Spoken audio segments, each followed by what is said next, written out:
Seguimos con el proceso de explicar y relacionar los principios del pensamiento complejo con los principios que guían la metodología de diseño y participativo sustentable del hábitat. En esta clase nos vamos a focalizar en los otros tres principios: el dialógico, recursivo y autoecoexplicación. El principio dialógico. El principio dialógico es cuando objetos o procesos que pueden ser antagónicos, a su vez pueden ser complementarios y se comprenden dentro de una unidad. No se pueden separar o explicar en forma aislada sin la relación con el otro. Es lo que Morin define como unidualidad compleja o unitas múltiple. Este principio, digamos, permite comprender el objeto en su complejidad, no esta simplificación o esta dualidad entre uno y otro. Y nos permite ver la unidad dentro de la dualidad. Y lo llama o lo ejemplifica con la multiforma, con realidades que pueden oponerse y complementarse a la vez.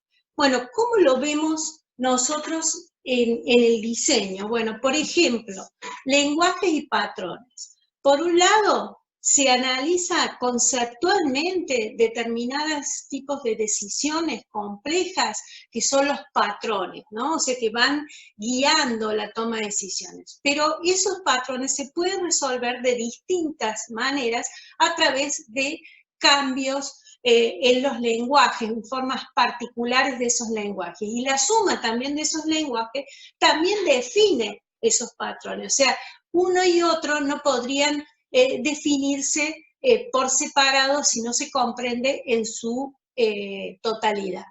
O cuando vemos el otro método de estructuras y componentes de esa estructura, donde puede haber un criterio general, el cual el componente se adapta a ese criterio general, pero a su vez ese componente tiene estructuras particulares diversas.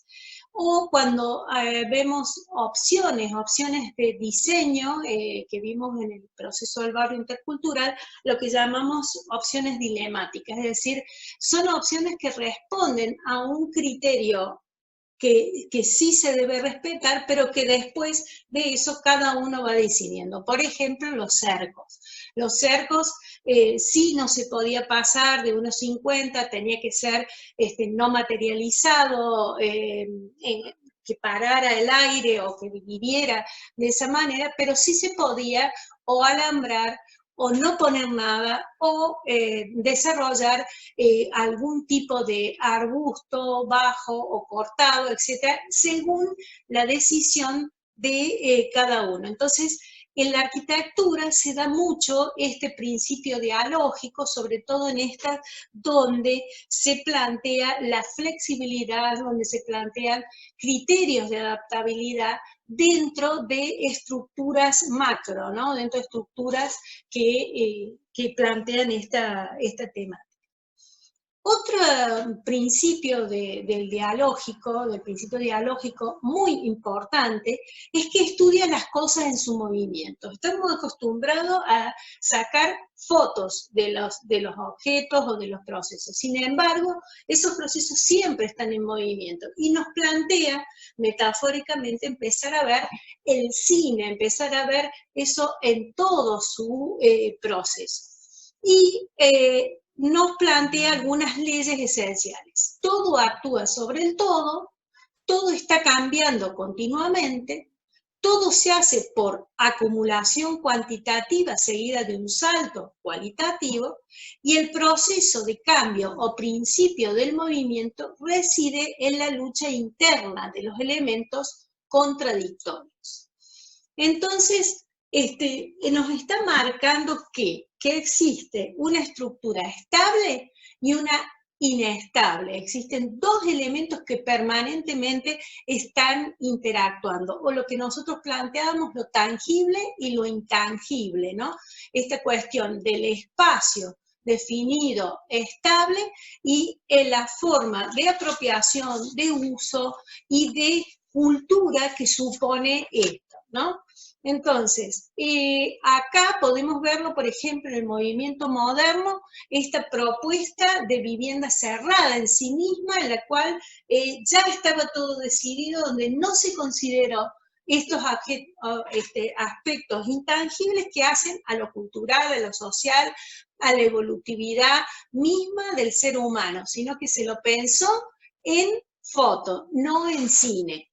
Luego, los pioneros empezaron a plantar lo que era la vivienda progresiva, es decir, cómo iba a ir creciendo esta vivienda. Y vamos a ver luego, en otra de las clases, qué es esto de la vivienda evolutiva, que viene a ser un aspecto mucho más flexible y complejo que el concepto de vivienda progresiva. Entonces, ¿en qué nos aporta esta concepción al objeto? Bueno, objetos estandarizados y multidiversos dentro de la unidad, ¿no es cierto? O sea, grandes estructuras, pero nosotros podemos generar aquellos mecanismos de flexibilidad, de adecuación que hacen a esta concepción dialógica. Objetos estables e inestables, considerando la evolución, adecuación del habitante en el tiempo, eso de la progresividad y la evolutividad. Objetos y procesos determinados y determinantes, es decir, espacios físicos que se determinan por acuerdos sociales, culturales y de género, pero que a su vez influyen y se adecuan a las formas evolutivas de apropiación social, cultural y de género en el proceso de habitar. Es decir, siempre en los diseños tiene que haber la concepción de lo determinado que puede llegar a ser determinante, es decir, cómo incide el habitar, el mismo habitar en la misma cuestión que se haya definido en ese espacio. Y esto de la danza de momentos interactuantes entre objetos y procesos en un contexto histórico que evoluciona en el tiempo. O sea, el proceso de producción y gestión social del hábitat influye en el proceso de diseño participativo sustentable del hábitat y viceversa. Es decir, no viene alguien, empieza el proceso porque llega el profesional arquitecto, sino que existe ya un proceso que viene siendo desarrollado en base a una necesidad, en base a una forma organizativa, y el profesional va a interactuar con ese proceso como viene. Y a su vez, ese diseño se va a adecuar, pero a su vez ese proceso se va a enriquecer, se va a potenciar y va a ser incidido por este proceso de diseño. Esto nos lleva al aporte metodológico fundamental, en la cual no podemos seguir pensando en estas planificaciones predeterminadas de cuestiones fijas, de cuestiones ya armadas, que son las etapas secuenciales, cerradas, y empezamos a pensar en lo que llamamos momentos, ¿no? De planificaciones abiertas, estratégicas y flexibles. ¿Qué? Volvemos a repetir este concepto de momento que claramente muestra el concepto dialógico. ¿Por qué estos momentos no siguen una lógica predeterminada? Puede empezar en cualquier momento del proceso, porque nosotros no es que intervenimos exactamente cuando empieza, podemos intervenir en cualquier fase de ese momento. Es una cadena continua sin comienzo, sin fin, en permanente evolución. Y los momentos no son excluyentes, pero uno es dominante. Quiero decir que no necesariamente, si estoy haciendo el diagnóstico, no voy a estar planificando, sino que hay una interacción permanente porque puedo empezar a planificar, pero necesito profundizar el diagnóstico y necesito, en función de lo que voy encontrando, por ejemplo, procesos de gestión, procesos de organización de obra o preobra. Entonces empiezan a considerarse ese aporte metodológico a esta propuesta abierta, estratégica, flexible, basada en momentos. Lo mismo a esta cuestión que estábamos hablando, ¿no? Cómo hay un proceso abierto, evolutivo, particular de cómo producir la producción y gestión social del hábitat, pero a su vez también hay momentos y formas de trabajo del diseño participativo que va a ir articulando y definiéndose permanentemente y que va a ser ayudado por procesos y tecnologías de planificación, monitoreo, evaluación, que es son los elementos, los hilos invisibles que le dan coherencia a esa dialéctica entre uno y otro. A su vez, este principio nos ayuda a tener una visión general y múltiple para reconocer diseños que contemplen enfoque de género y culturas diversas, porque va a permitir estas particularidades y a la vez la concepción general cultural. Se incorpora el tiempo y permite además la adecuación sostenible, es decir, no voy a tener estas situaciones como hemos visto en los prototipos en altura, donde, por ejemplo, en Chile, donde eran tan chicos los prototipos que nunca se previó la evolución, el tiempo en el cual las familias iban a ir evolucionando y se generaron una problemática para poder ampliar estas unidades que nunca ha podido ser resuelto. Otro de los principios fundamentales es el de la recursividad. Esto de la recursividad surge de la biología, ¿no? De esta cuestión donde dicen que las mismas organizaciones tienen capacidades para generar capacidades.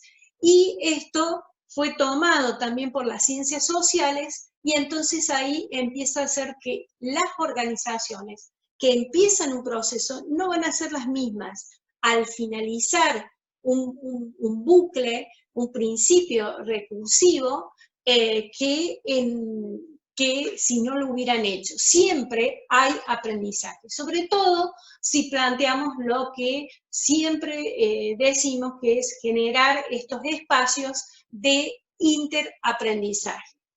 Entonces, plantean estos bucles recursivos o bucle transformador o remolinos, se denominan de distinta manera, pero que rompe con esta idea de ese progreso lineal, progresivo, pautado, ¿no?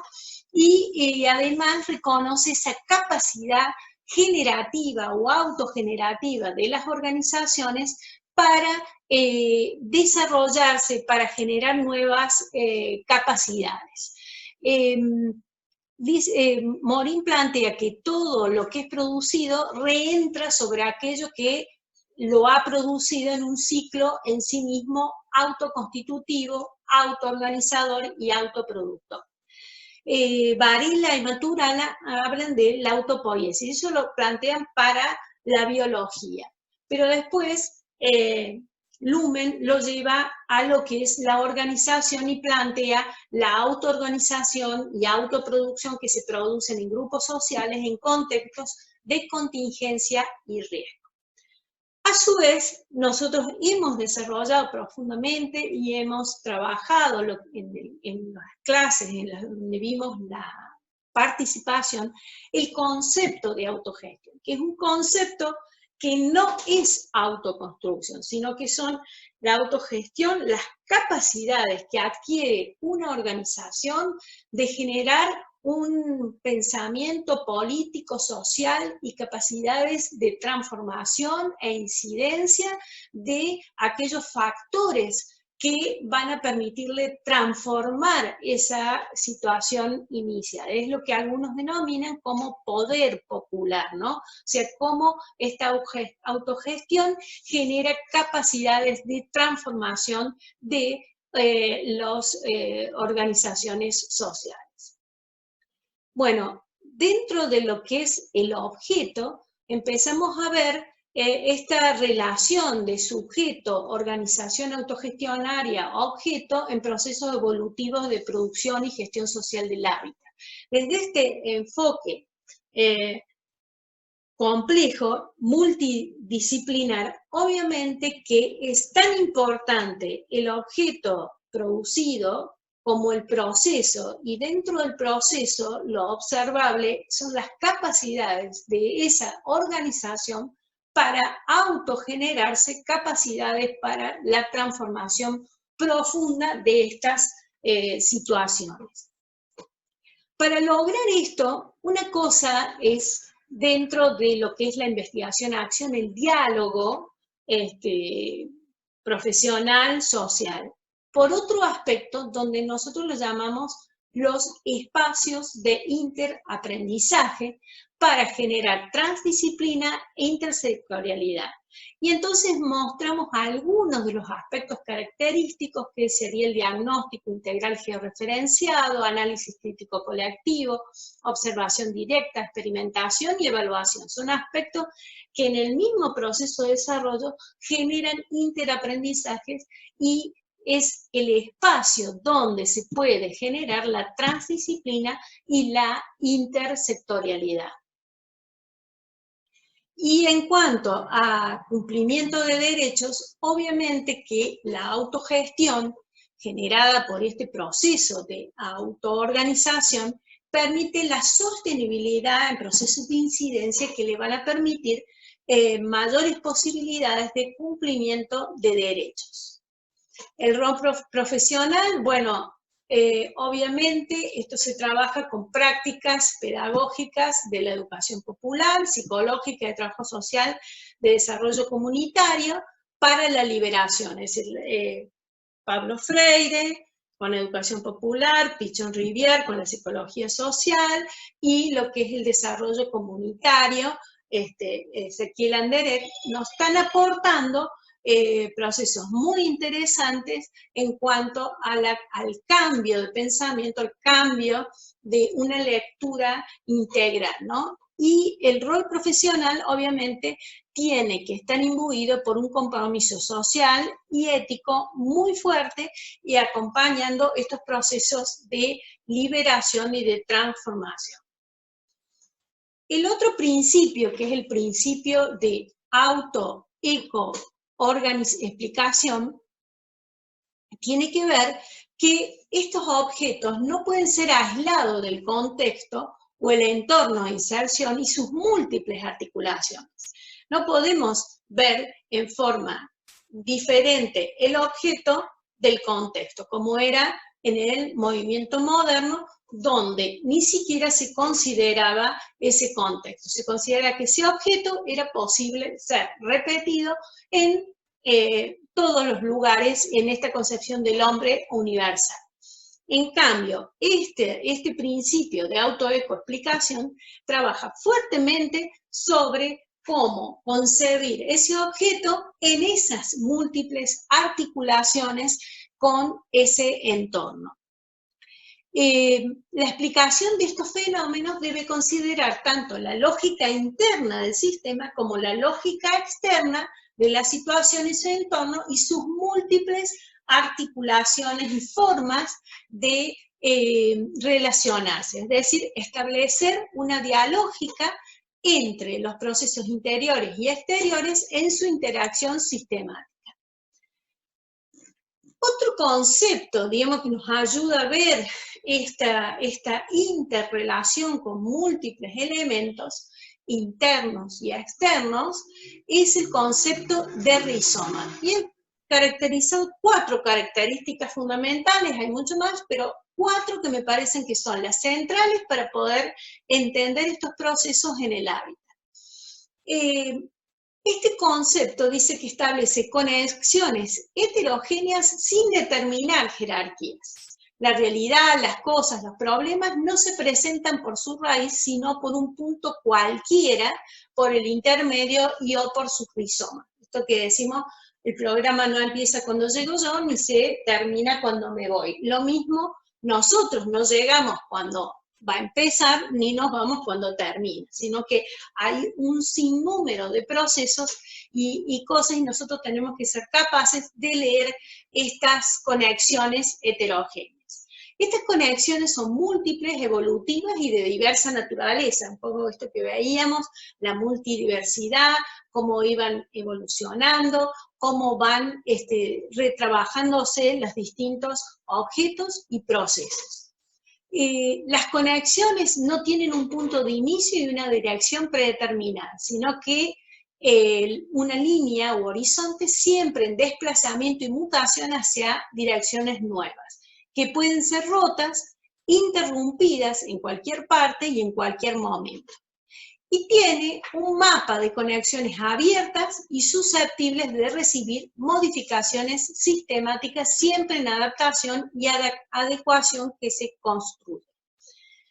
Para mostrar esto, podemos ver el ejemplo del barrio intercultural, donde desde esta planificación integral de diseño, donde se determinaron algunos elementos considerando la multidimensión, la multiescalaridad, por estas múltiples interacciones, estas ideas recursivas, estos crecimientos que van surgiendo de esta voluntad que no la maneja nadie, que es el grupo, es esas múltiples interacciones lo que lo generan múltiples proyectos como vemos en ese ejemplo. Y a su vez, eso se genera también por estas alianzas evolutivas y estratégicas y sinérgicas de actores que están trabajando en proyectos en los cuales o se pueden asociar o se pueden aliar para su desarrollo.